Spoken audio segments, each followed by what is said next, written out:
Alam nyo ba na 3 sangkap lang ang ginamit ko sa dessert na ito?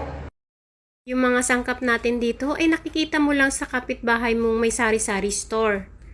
Dahil bukod sa less ingredients siya, ay madali ko lang siyang naluto. Nasa 15 minutes lang ito. Tara, samahan nyo ako hanggang dulo. Sa kaserola, maglalagay lang tayo dito ng 4 cups ng tubig. Or nasa 800 ml ang sukat. Then maglalagay tayo dito ng powder juice. Itong napili ko ay orange flavor. Depende na sa inyo kung anong flavor ang gusto nyong gamitin. Pwedeng grapes or strawberry. Then halu-haluin lang natin ito hanggang sa ito ay tuluyan ng matunaw. Isunod naman natin ay ang 3/4 cup ng cornstarch. Naglagay nga pala ako dito ng 1/2 cup ng asukal, hindi lang nakita sa video. Halu-haluin lang natin ito hanggang sa matunaw na ng tuluyan yung ating cornstarch. Optional lang naman ito mga mare. Naglagay ako dito ng 1/2 teaspoon ng vanilla extract. Pero okay lang naman kahit wala.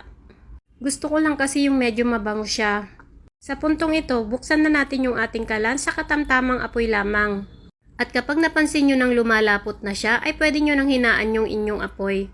Then, continuous nyo pa rin siyang haluin hanggang 5 minutes. Dapat ganito yung magiging consistency niya, yung sobrang lapot na talaga siya. Pwede rin po kayong magdagdag dito ng asukal kung gusto ninyo ng matamis. Ayan, okay na ito. Ilipat natin siya agad sa ating lalagyan. Nag-grease nga pala ako dito ng pinaghalong cornstarch at sugar powder. Pwede naman po kahit cornstarch lang. Ayan, kitang-kita mo na hindi ka talaga papalpak dito. Kasi sobrang lapot talaga yung pagkakaluto natin. Tsaka madali ko lang din po siya niluto. Siguro nasa 15 minutes lang. Ayan, kapag nag-set na siya, ay pwede na natin siyang hatiin sa maliliit. Nag-grease din pala ako ulit sa ibabaw niya. Para hindi dumikit sa ating kamay pag hinawakan na natin ito.